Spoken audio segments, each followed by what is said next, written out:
नमस्कार, जय हिंद, वंदे मातरम। आप सभी का स्वागत है IAS lifestyle the Hindu daily current affair analysis में, जहां पे हम डेली बेस पे द हिंदू का हिंदी में एनालिसिस देखते हैं ताकि आपकी करंट अफेयर की प्रिपरेशन अच्छे से हो जाए।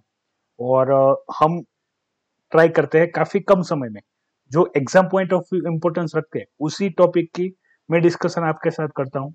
और हम जो भी टॉपिक रिपीट होते हैं, ठीक है, उसकी बार बार डिस्कशन नहीं करते। इससे क्या होता है, काफी टाइम बचता है अपना, और इस टाइम में हम ज्यादा से ज्यादा टॉपिक कवर कर सकते हैं द हिंदू के, और आपको समझने में भी आसानी हो। इसी इस ऐसी इंफॉर्मेशन मैं आपके साथ शेयर करता हूँ।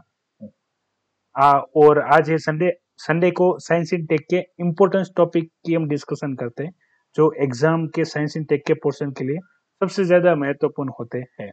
उसकी हम चर्चा करते हैं। इससे पहले आप भी द हिंदू पीडीएफ फ्री में डाउनलोड करना चाहते हैं तो आप हमारी टेलीग्राम चैनल ज्वाइन कर सकते हैं, जिसके टॉप पे एक लिंक पिन की गई है। उस लिंक को फॉलो करके आप द हिंदू पीडीएफ फ्री में डाउनलोड कर सकते हैं। और यदि आप UPSC previous year question paper download करना चाहते हैं तो आप हमारी वेबसाइट www.islifestyle.com की भी मुलाकात ले सकते हैं। और इसके अलावा आपके कोई क्वेश्चन हो करंट बेस्ड टॉपिक में, तो आप वो भी वीडियो के कमेंट बॉक्स में कमेंट कर सकते हैं। जो भी स्टूडेंट डेली बेस पे the Hindu current affair analysis lecture देखते हैं वो अपनी अटेंडेंस देना ना भूले। अपना नाम, एरिया का नाम वीडियो के कमेंट बॉक्स में कमेंट करें, थैंक यू लिख के, ताकि पता चले कितने बच्चे रेगुलर करंट अफेयर प्रिपरेशन कर रहे हैं। तो देखते हैं आज के द हिंदू में जो महत्वपूर्ण टॉपिक है उसके बारे में डिस्कशन करता हूँ। तो सबसे पहले यहाँ पे एक फैक्ट बताया गया है, वो है एंटोलियो के बारे में। अभी एंटोलियो है टर्की का एक एरिया, जहाँ पे बताया गया था कि भाई जो इस एरिया में, ठीक है, सबसे पहले हॉर्स है उसका, उसको डोमेस्टिक एनिमल बनाया गया था।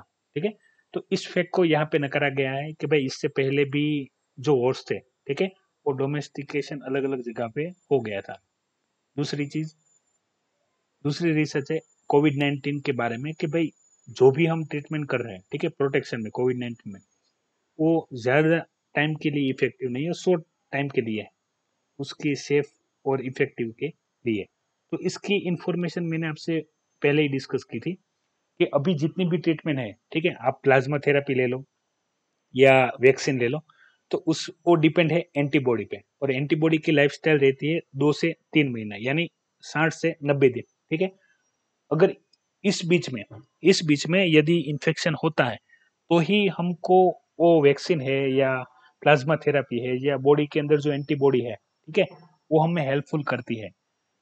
इसके बाद अगर इन्फेक्शन होता है तो हमें एंटीबॉडी है वो इफेक्टिव रहती नहीं है। ठीक है, तो इसलिए यहाँ पे कहा क्या गया ना, इसके बारे में और भी काफी सारी रिसर्च आती है और हमने डिस्कस भी की है। और तभी मैंने आपको एक चीज बताई थी कि आपको हर एक चीज कोविड 19 के बारे में जो भी रिसर्च आए, ठीक है, सभी के बारे में थोड़ा थोड़ा इन्फॉर्मेशन होना चाहिए, ताकि कोई भी इन्फॉर्मेशन कहीं से पूछ ले आपके पास हो। क्योंकि अभी मैं 2020 की बात करूं या अभी 2021 की बात करूं, तो कोविड 19 एक ऐसा टॉपिक है जिसमें आपको कोई भी हार्ड कॉपी मटेरियल मिलेगा, जिसके सारे टॉपिक रहेंगे करंट बेस्ड। ठीक है, तो करंट से कौन सी इन्फॉर्मेशन पूछ ले वो कहना मुश्किल है।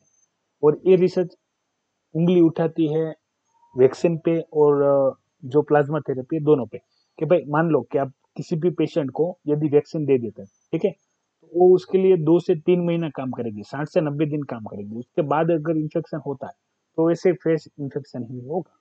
जैसे हम कॉमन कोल्ड की बात करें, ठीक है, जो होता ही रहता है, तो वो जब तक बॉडी में एंटीबॉडी प्रेजेंट है तो वो कार्य करेगा, अगर एंटीबॉडी प्रेजेंट नहीं है, ठीक है, तो वो कार्य करेगा नहीं। तो यहाँ पे कहा क्या जा रहा है कि आप वैक्सीन तो बना रहे हो, लेकिन उसकी इफेक्टिवनेस कितनी है, उसकी सेफ्टी कितनी है, वो भी आपको पता होना चाहिए।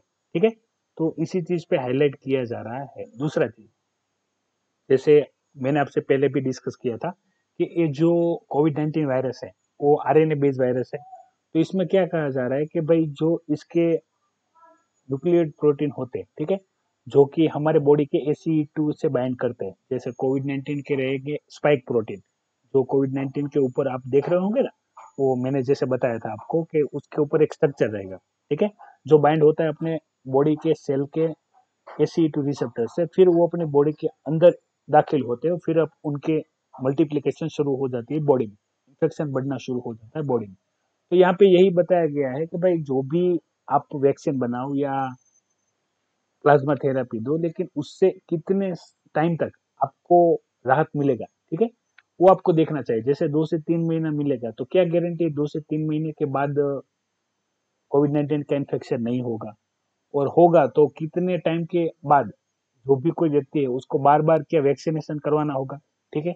यहाँ पे ये भी कहा जा रहा है कि भाई जैसे आप बीसीजीआई वैक्सीन ले लो या दूसरी कोई वैक्सीन ले लो, इसका टीका पूरे जीवन में एक ही बार लगाना पड़ता है, लेकिन उसका इफेक्टिव लाइफ टाइम रहता है। कोविड 19 के केस में ऐसा देखने को नहीं मिलता है। तो ये सारी बातें यहाँ पे बताई गई है जो ऑलरेडी हमने डिस्कस करके रखी हुई है, ठीक है। समझने में आसानी है, बाकी सारे टॉपिक हमने डिस्कस किए हैं। आज फिर से आई है तो इसकी हमने फिर से डिस्कशन कर ली। फिर आई है कोविड 19 को टेस्टिंग को लेके एक इंफॉर्मेशन, उसकी चर्चा कर लेते क्या कहा जा रहा है। तो ये बेसिकली बेस है अमेरिका के ऊपर, ठीक है। यहाँ पे कहा क्या गया कि भाई मान लो कि भाई आप किसी एरिया में सभी जो पेशेंट है उनका टेस्ट करने के बजाय वहां पे जो भी सीवेज आता है, ठीक है, मान लो एक इतना एरिया पूरा एरिया, तो इसमें काफी सारे ह्यूमंस रहते होंगे, ठीक है। आपको सभी का कोविड 19 का टेस्ट करने के बजाय उस एरिया में जो भी सीवेज आता है उसका ही क्या कर लो, उसका ही आप टेस्ट कर लो कि वहां पे कितने कोविड 19 वायरस प्रेजेंट है उस सैंपलिंग में, ठीक है। तो आपको पता चल जाएगा कि पूरे एरिया में कोविड 19 वायरस के इन्फेक्शन कितना है। तो ये डिटेक्ट करने से पता चल जाएगा कि भाई कितनी पॉपुलेशन है वो अभी कोविड 19 से प्रभावित है। इसमें क्या करा जाएगा, इस सीवेज में से जो आरएनए वायरस है, ठीक है, जो ये कोविड 19 है वो आरएनए बेस्ड वायरस है, तो उसका सैंपलिंग किया जाएगा, ठीक है। और उससे पता चल जाएगा कि एरिया में कोविड 19 के इन्फेक्शन कितना फैला हुआ है, ठीक है। एक रिसर्च है कि भाई सभी इंसानों को टेस्ट करने के बजाय उस एरिया में जो भी सीवेज इकट्ठा हो रहा है जहाँ पे भी, उसमें से सैंपल लेके टेस्टिंग कर लो। फिर एक रिसर्च आई है और स्लीप पे कि जो बॉडी टेम्परेचर और ब्रेन के टेम्परेचर से रिलेटेड है, यानी कहा क्या जा रहा है वो समझिए। यहाँ पे नींद ना आने की बात कही जा रही है, ठीक है। अब नींद ना आने के काफी सारे कारण हो सकते हैं, किसी से आपको कोई प्यार हो जाए या दूसरा कोई रीजन, ठीक है। प्यार या गलत मतलब मत निकलेगा, मेरा मतलब है कि आपको आईएएस या आईपीएस बनने से प्यार हो जाए, ठीक है, यूपीएससी पास करने से प्यार हो जाए, तो आपको नींद नहीं आती। काफी सारे स्टूडेंट रहते हैं कि जो प्रिपरेशन को लेकर स्ट्रेस रहते हैं तो उनको नींद नहीं आती, ठीक है। उस प्रकार से पॉजिटिव वे में मैं बता रहा हूँ। तो उसमें क्या रहता है, आपको नींद नहीं आ रही है, तो इसमें बात की जा रही है कि भाई जो लॉकडाउन हुआ, ठीक है, उसके वजह से लोग सोशल मीडिया के उपयोग में ज्यादा लग गई। दूसरी चीज कि भाई लोगों का जो बायोलॉजिकल जो क्लॉक था, इंटरनल क्लॉक, सोने का उठने का फॉलो करने का, वो चेंज हो गया, ठीक है। क्योंकि एक ही जगह बैठे रहना था, कोई फिजिकल मूवमेंट थी नहीं। दूसरा कि भाई रेगुलर मोबाइल और गेमिंग या कुछ भी फेस करने से टेम्परेचर में इफेक्ट आया है, बॉडी टेम्परेचर एक ही जगह पे रहने की वजह से, कोई एक्टिविटी ना होने की वजह से। और इसका इफेक्ट जो कोर्टिकल और हाइपोथैलेमस रीजन में हुआ है टेम्परेचर की वजह से, इससे क्या हुई है, स्लीप है वो इफेक्ट हुई है, उसका टाइम है वो चेंज हो गया है। ऐसी रिसर्च यहाँ पे बताई गई है। आपको पता होना चाहिए कि हमारा जो माइंड है उसके आउटर मोस्ट पार्ट को कोर्टियल कहते हैं, ठीक है, और हाइपोथैलेमस एकदम सेंटर में होता है। जैसे हम छोटे दिमाग के बगल में ऊपर हम कह सकते हैं। तो आप देखेंगे तो आपको पता चल जाएगा। आपको माइंड की फिजियोलॉजी पता होनी जरूरी नहीं है, खाली इतना आप याद रख सके कि भाई टेम्परेचर के इफेक्ट की वजह से कोर्टिकल और हाइपोथैलेमस में टेम्परेचर चेंजेस की वजह से जो स्लीप है, ठीक है, उसमें कमी आई है। ये रिसर्च, तो ये भी डिस्कशन जरूरी था तो कर दिया। एक मून के ऊपर एक इंफॉर्मेशन आई है जो काफी महत्वपूर्ण है समझने के लिए। समझिएगा क्या बात हो रही है। सबसे पहले समझ लीजिए हिमेटाइट, ये महत्वपूर्ण है। हिमेटाइट यानी क्या है, यानी वहां पे जो आयरन प्रेजेंट है मून पे, उसका ऑक्सीडाइजेशन होना, ठीक है। अब रिसर्च में क्या बताया गया है कि भाई जो आयरन है जो मून पे प्रेजेंट है, अब उसका ऑक्सीडेशन होने के लिए वहां पे ऑक्सीजन और वाटर वेपर की जरूरत पड़ेगी। तो वो वहां पे आ कहाँ से रहा है, वो आ रहा है अर्थ के आउटर मोस्ट एटमोस्फियर, ठीक है। कॉम्प्लिकेटेड है लेकिन आपको याद रखना है। ऐसी जो रिसर्च जो आप साइंस इन टेक के किसी भी बुक में नहीं मिलेगा, वो आपको करंट अफेयर में मिलेगा, और यहाँ से प्रीलिम्स के क्वेश्चन आ सकते हैं, ठीक है। कि भाई चांद पे हिमेटाइट हो रहा है, ठीक है, तो वहां पे आयरन तो प्रेजेंट है लेकिन ऑक्सीजन नहीं है, ठीक है, तो वो आ कहाँ से रहा, तो आपको पता होना चाहिए यहाँ पे जो रिसर्च बता रही है वो बता रही है कि भाई अर्थ के आउटर मोस्ट एरिया से वो आ रहा है, ठीक है। काफी कॉम्प्लिकेटेड है, इसका भी इन डिटेल इंफॉर्मेशन दिया गया है, लेकिन अपने को इतना ज्यादा कुछ याद नहीं रखना है। आपको जो मेन मेन टर्म है जो मैंने आपको हाईलाइट करके बताई है वो पता होनी चाहिए, ताकि प्रीलिम्स में क्वेश्चन आए तो आप आराम से लिख सके, मेंस में क्वेश्चन आने के चांस कम है। यहाँ पे प्रीलिम्स में सेंटेंस बेस्ड क्वेश्चन आ सकता है इसके ऊपर, तो आपको पता होना चाहिए। फिर एक इंफॉर्मेशन आई है विनस के ऊपर, वहाँ पे फॉस्फेन प्रेजेंट है, वहाँ पे लाइव प्रेजेंट है, जो अच्छी बात है, ठीक है। फॉस्फेन प्रेजेंट है और लाइव प्रेजेंट है, इसका टारगेट ह्यूमंस नहीं है, यानी माइक्रो ऑर्गेनिज्म वहाँ पे प्रेजेंट है। दूसरी, ऑलरेडी हमने जो वर्ल्ड ओजोन डे है तो वीनस की काफी सारी बातें डिस्कस की थी, वहाँ पे 40 डिग्री टेम्परेचर रहता है, उसका कारण है ग्रीन हाउस इफेक्ट, ठीक है।